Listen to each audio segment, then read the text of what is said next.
आइए बच्चों, आज हम लोग देखेंगे स्फेरिकल मिरर के बारे में। पिछले क्लास में हम लोगों ने देखा था प्लेन मिरर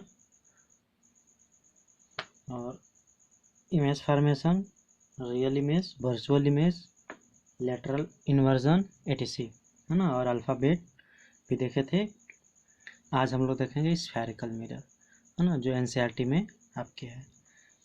सबसे पहले आ जाती है व्हाट इज स्फेयर। स्फेयर क्या होता है? Simple, sphere is a 3 dimensional एक फिगर होता है, जैसे कि बॉल ले लीजिए, है ना, ऐसा ही कुछ होता है स्फेयर। और स्फेरिकल यहाँ पे ग्लास की बात होगी, है ना, स्फेरिकल ग्लास की बात होगी जब भी होगी। तो पहले देख लेते क्या आता है। A mirror whose reflecting surface is curve, है ना। कर्व का मतलब होता है curved spherical mirror, it is of 2 type, है ना। रिफ्लेक्टिंग सरफेस कैसा होना चाहिए? कर्व होना चाहिए। रिफ्लेक्टिंग सरफेस हम लोगों ने प्लेन मिरर में देखा था। जैसे कि आप अपने कॉपी पे नोट कर लीजिएगा, है ना। मान लेते हैं कि एक हमारा एक स्फेयर है, स्फेरिकल ग्लास है ना। क्या है? एक स्फेरिकल ग्लास है ना। ये हमारा स्फेयर का जो कि क्या है? हालो है। क्या है? हालो है ना। इस पे मान लेते हैं हम यहाँ से इसको कट कर देते हैं। इसको यहाँ से हमने क्या कर दिया? कट कर दिया। क्या कर दिया? इसको कट करके हम इसको बाहर कर लेते हैं ना। तो कुछ ऐसा शेप मिलेगा, देखिए कुछ ऐसा मिलेगा, है ना। जब ऐसा मिल जाएगा और एक यहाँ से कट करके निकालिए, तो यहाँ से आपको जो मिलेगा कैसा मिलेगा? कुछ ऐसा मिलेगा, है ना। तो हम इसमें रिफ्लेक्टिंग सरफेस बनाना है, मतलब किसी एक सरफेस पे सिल्वरिंग करनी है। क्या करना है? सिल्वरिंग करनी है। तो 2 केस बनेंगे। पहला एक यहाँ पे, हम मान लेते हैं इसको इनवर्ड करते हैं, है ना। अंदर की तरफ इसको कट करके बाहर निकाल दिया और इस पर क्या कर दिया? हमने सिल्वरिंग कर दिया। इसको हमने क्या कर दिया? सिल्वरिंग कर दिया, है ना। ऐसे देखिए इनसाइड कर दिया है, तो इनसाइड तो यहाँ पे अब करेंगे नहीं। जब भी करेंगे तो किसे करेंगे? अब आउटसाइड करेंगे, है ना। हमने क्या कर दिया? आउटसाइड सिल्वरिंग कर दिया। ये भी हमने क्या कर दिया? Silvering outside. तो देखिए यहाँ पे हमारा जो रिफ्लेक्टिंग सरफेस कहाँ होगा? आउटसाइड है, तो इसको हम लोग क्या कहेंगे? Reflecting surface. क्या बोलेंगे? Reflecting surface. ऐसे ही इसमें इनवर्ड वाला पार्ट जो होगा ए क्या होगा हमारा? Reflecting surface. रिफ्लेक्टिंग सरफेस क्या हो जाएगा? Reflecting surface. तो हम यही 2 तरीके से इसमें मिरर जनरेट करते हैं ना। जब रिफ्लेक्टिंग सरफेस आउटवर्ड हो तो इसको हम लोग बोलते हैं कन्वेक्स मिरर। क्या बोलेंगे? Convex mirror. ये क्या हो जाएगा हमारा? Convex mirror. और ये हमारा क्या क्या हो जाएगा? इनवर्ड है। रिफ्लेक्टिंग सरफेस कहाँ पे? इनवर्ड। देखिए लाइट इन साइड्स के रिफ्लेक्ट हो रही थी, इसको हम लोग बोलेंगे कॉनकेव मिरर। क्या बोलेंगे? कॉनकेव मिरर, है ना। इससे रिलेटेड कुछ और बातें हैं। ये तो हमारा पूरा एक स्फेयर था, है ना। तो स्फेयर का सेंटर भी होता है।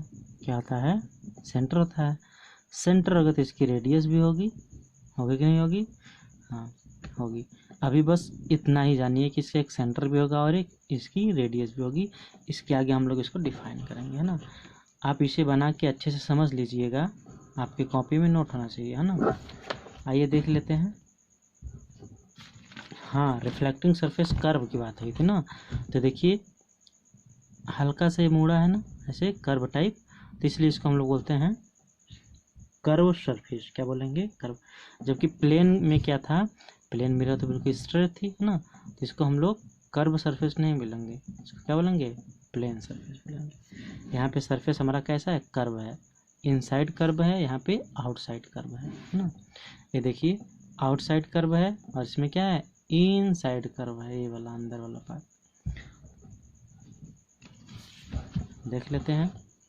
It is a 2 type. और जो हम लोग का ये होता है स्फेरिकल मिरर कितने टाइप के होते हैं? 2 टाइप के।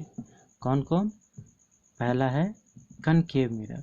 क्या नाम है? Concave mirror. और कन्वर्जिंग मिरर, है ना, इसका नाम होगा कनकेव मिरर या कन्वर्जिंग मिरर, है ना।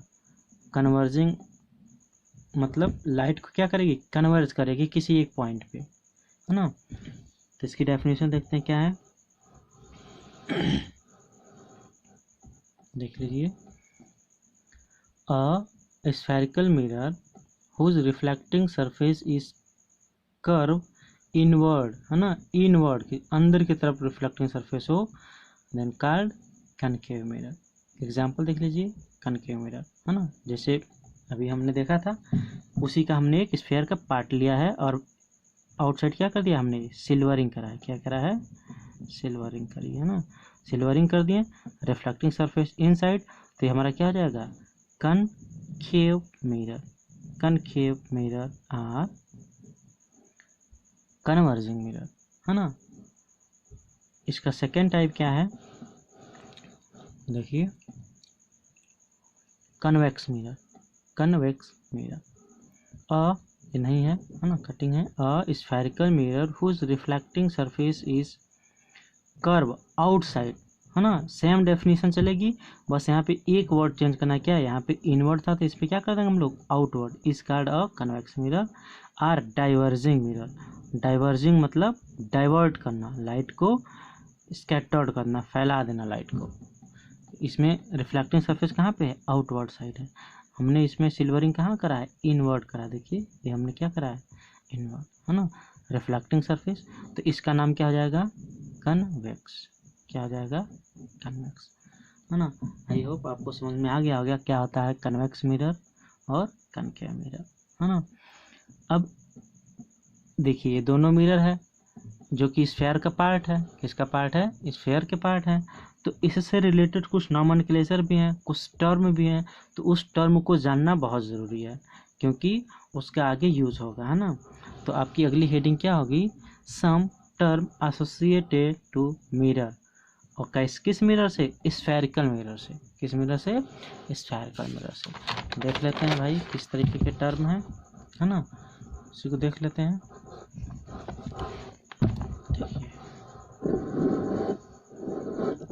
देखिए हमने वही लिया एग्जांपल, है ना। स्फेयर लिया, स्फेयर का एक सेंटर होगा, है ना, इसको हम लोग बोलना है सेंटर। हमने कट करके थोड़ा पार्ट बाहर निकाल दिया है। यहाँ पर देखिए इसका कुछ पार्ट आ गया है बाहर, है ना। बाहर हमने क्या कर दिया? सिल्वरिंग कर दिया है। M stand for mirror. M का मतलब क्या है? यहाँ पे मिरर है। और देखिए सेंटर था, सेंटर दिखा दिया। सेंटर और ये जो मिरर का पार्ट है ना, ये जो हमारा मिरर का कर्व वाला पार्ट है, इसको बिल्कुल मिडिल से और सेंटर से होते हुए एक लाइन ड्रॉ कर देते हैं। देखिए स्फेयर के सेंटर से और मिरर के सेंटर से, है ना, जो बिल्कुल इसका मिडिल पार्ट होगा वहाँ से जाते हुए एक लाइन खींच लेंगे। इस लाइन का नाम हम लोग देते हैं प्रिंसिपल एक्सिस। क्या देंगे?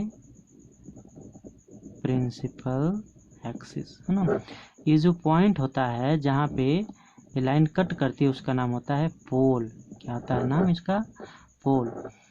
सेंटर और पोल के मिडिल पॉइंट को, है ना, जो कह सकते हैं कि जिस स्फेरिकल पार्ट का मिरर है उसका हाफ, रेडियस का हाफ, ये जो होगा ये क्या होगा? फोकस होगा। क्या होगा? ये फोकस होगा।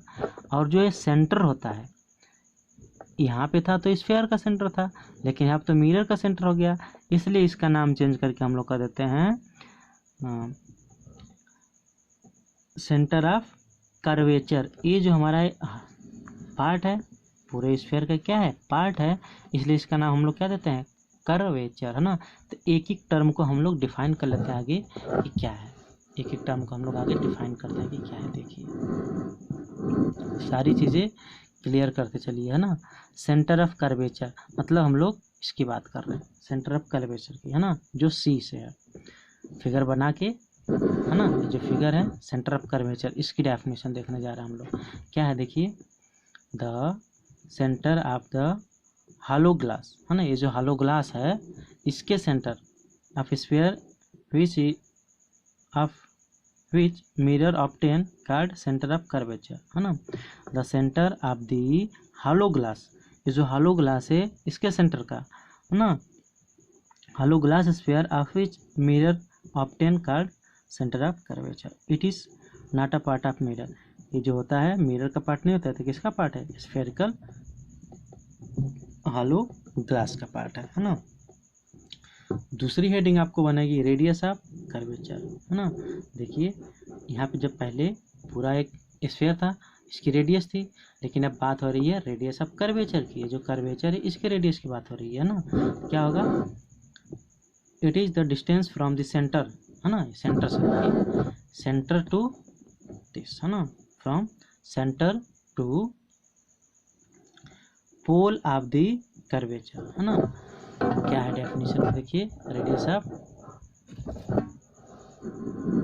सारी चीजें क्लियर, हाँ आप सही है। देखिए रेडियस ऑफ कर्वेचर क्या होता है, it is the distance from centre to the pole of curvature, है ना। देखिए समझिए यहाँ पे क्या हम डेफिनेशन क्या करेंगे। ये हमारा क्या है, मिरर है, क्या है, मिरर है आपका, है ना।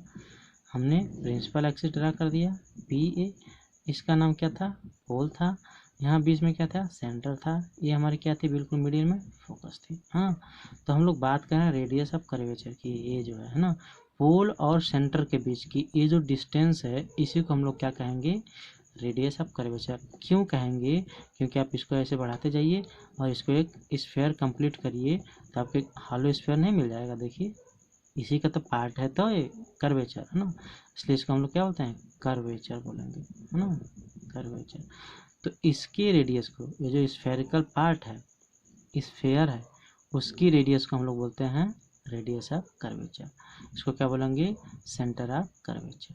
अगली डेफिनेशन देख लेते हैं किसकी है ना, पोल की, है ना।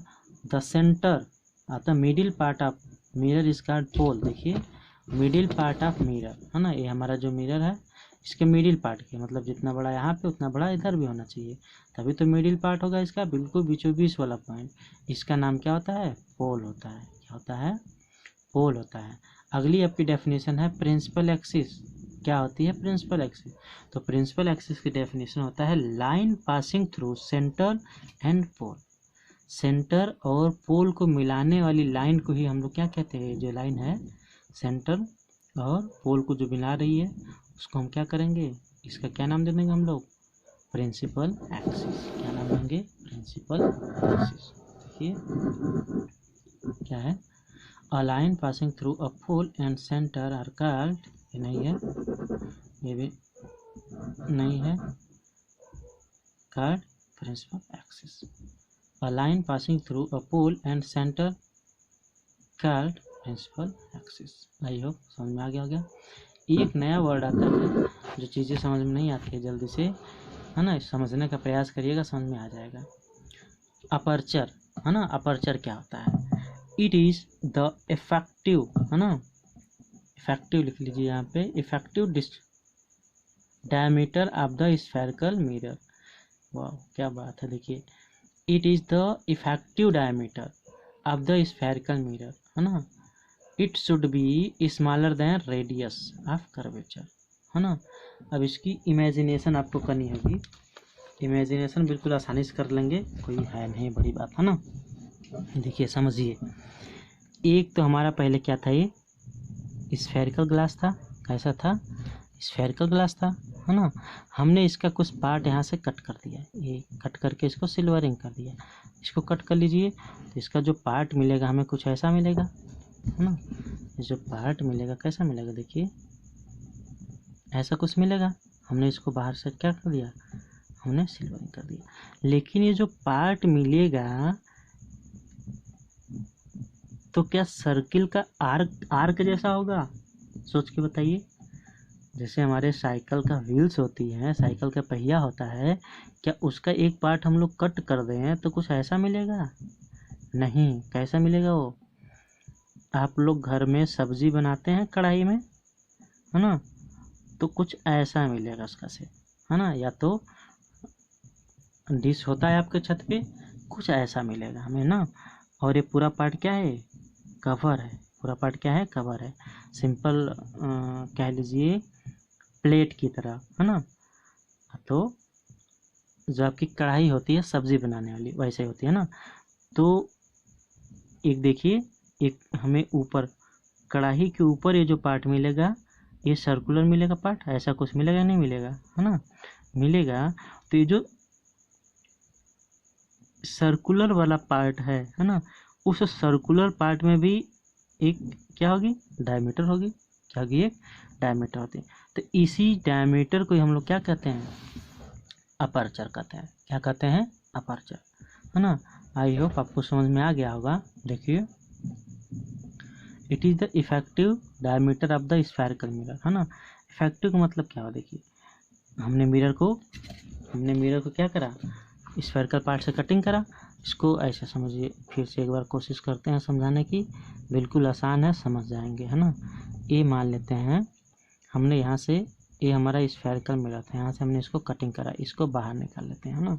बाहर जब आप निकालिएगा एक बाउल की तरह थोड़ा सा मिलेगा, कुछ ऐसा मिलेगा, है ना।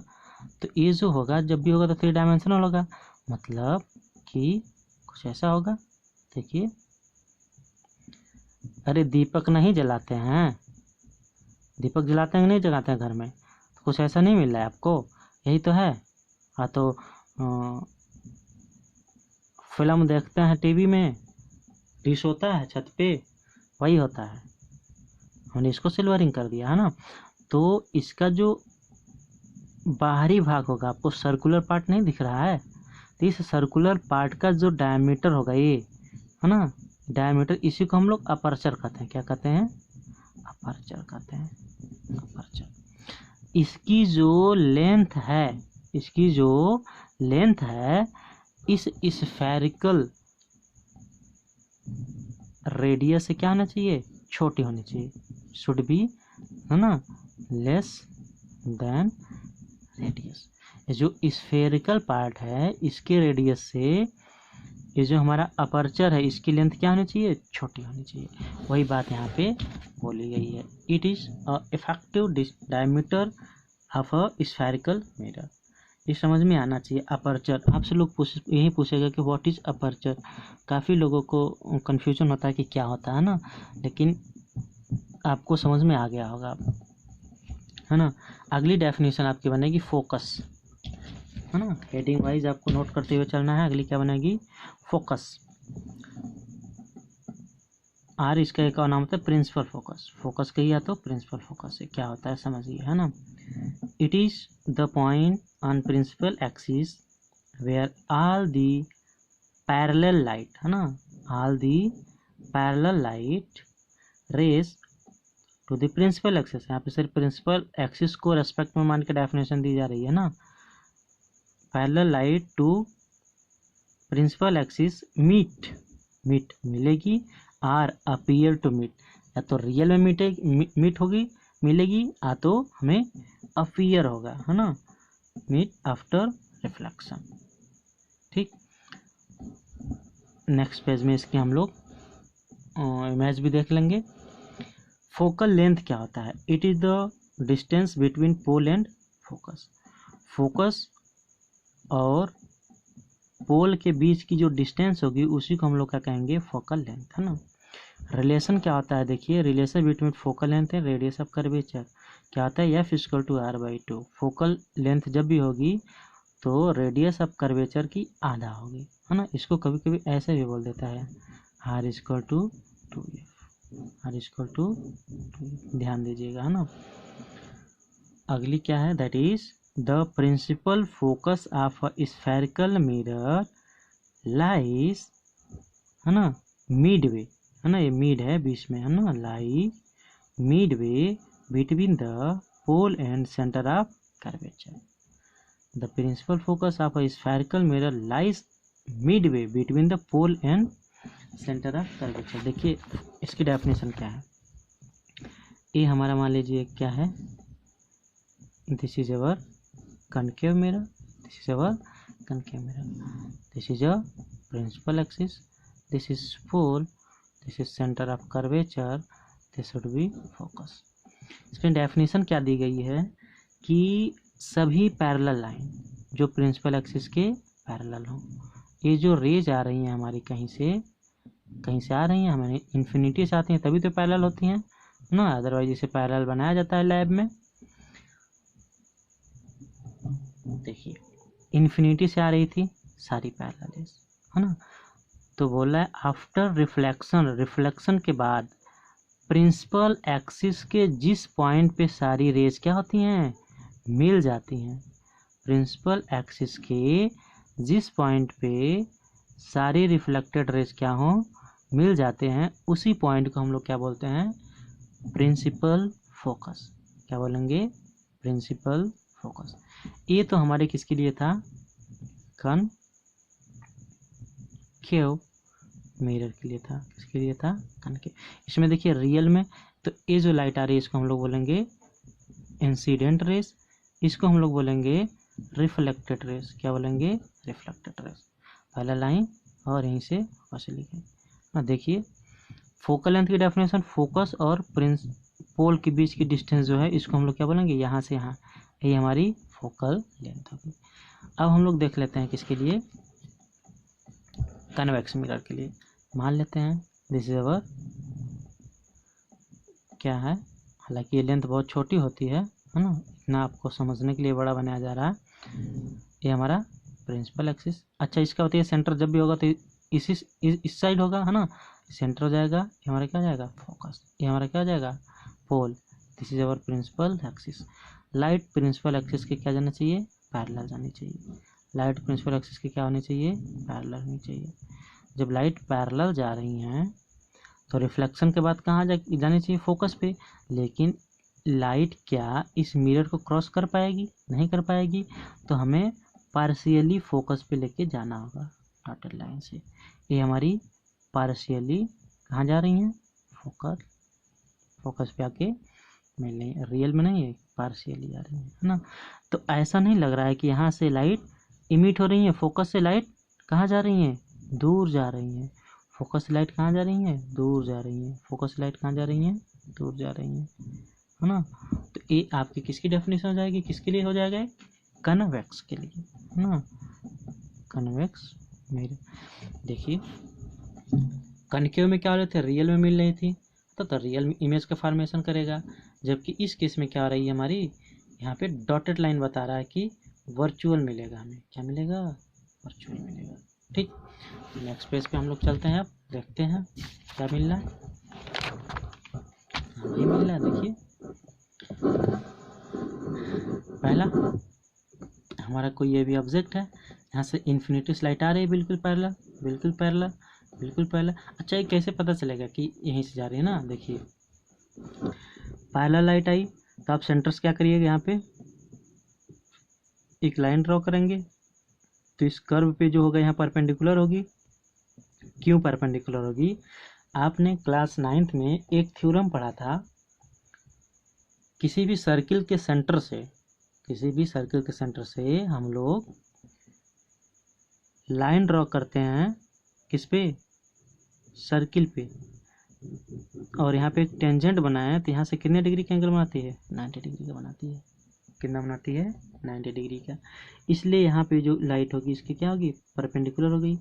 लाइट आ रही थी, परपेंडिकुलर एंड इंसिडेंट रेज के बीच का एंगल क्या होता है, इंसिडेंट, और जितने एंगल पे इंसिडेंट है उतने पे क्या हो जाएगी, हमारी रिफ्लेक्ट हो जाएगी।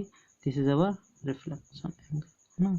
लॉ ऑफ रिफ्लेक्शन यही कहता है, angle of incident is equal to angle of reflection. तो जितने डिग्री पे इंसिडेंट होगी उतने पे रिफ्लेक्ट होकर आके प्रिंसिपल एक्सिस पे कहीं ना कहीं मिल जाएगी। सेम प्रोसेस यहाँ पे भी होगा, सेम प्रोसेस दिस रेस के लिए, दिस रेस के, जहाँ पे सारी रिफ्लेक्टेड रेस मीट करेंगी उसी पॉइंट का नाम हम लोग क्या देते हैं, प्रिंसिपल फोकस। ये हमारा नहीं, ये हमारा तो सेंटर ऑफ कर्वेचर है, प्रिंसिपल एक्सिस है ना, इसको आप बना लेना। और ये दूसरा फिगर होगा किसके लिए, फॉर कन्वेक्स मिरर के लिए।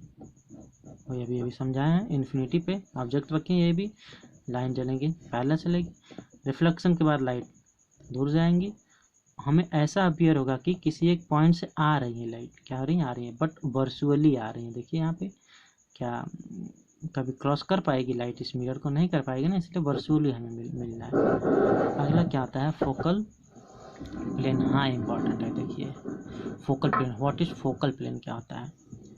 If it is a plane perpendicular, इसका मतलब परपेंडिकुलर होता है, perpendicular to the principal axis passing through the focus, है ना। क्या होती है फोकल प्लेन? क्या होता है? जो हमारा फोकल पॉइंट है वहीं से कोई प्लेन हम ड्रॉ करते हैं, बिल्कुल ऐसे प्लेन रखते हैं, है ना। तो उस प्लेन का नाम हम लोग क्या देते हैं? फोकल प्लेन देते हैं। हम लोग पहले तो डेफिनेशन दिए थे कि सारी लाइट प्रिंसिपल एक्सिस के पैरेलल आ रही थी। हम मान लेते हैं कि प्रिंसिपल एक्सिस के पैरेलल लाइट नहीं आ रही है। आपसे कोई पूछ लेगा कि बताइए कि लाइट प्रिंसिपल एक्सिस के पैरेलल नहीं आ रही हैं, तो रिफ्लेक्टेड रेज कहाँ पे मीट करेंगी? तो इसका आंसर होगा फोकल प्लेन पे मीट करेंगी। कहाँ करेंगी? फोकल प्लेन पे। इसमें कोई ज़रूरी नहीं है कि प्रिंसिपल एक्सिस पे ही मीट करें, है ना। फोकल डिस्टेंस सेम होगा, लेकिन प्रिंसिपल एक्सिस वही हो ये कोई ज़रूरी नहीं है ना। तो non parallel rays meet at focal plane. Non parallel मतलब प्रिंसिपल एक्सिस के पैरेलल नहीं। देखिए इधर हमारा कैसे लाइट आ रही है किसी एंगल पे, रिफ्लेक्शन के बाद कहाँ पे आके मिले? फोकल प्लेन पे मिली है। तो इसी का नाम हमारा क्या है? Focal plane. फोकल प्लेन, ठीक, आप इसको लिख लेना। आई होप समझ में। यहीं पे आप क्या करिए, इसे देखिए,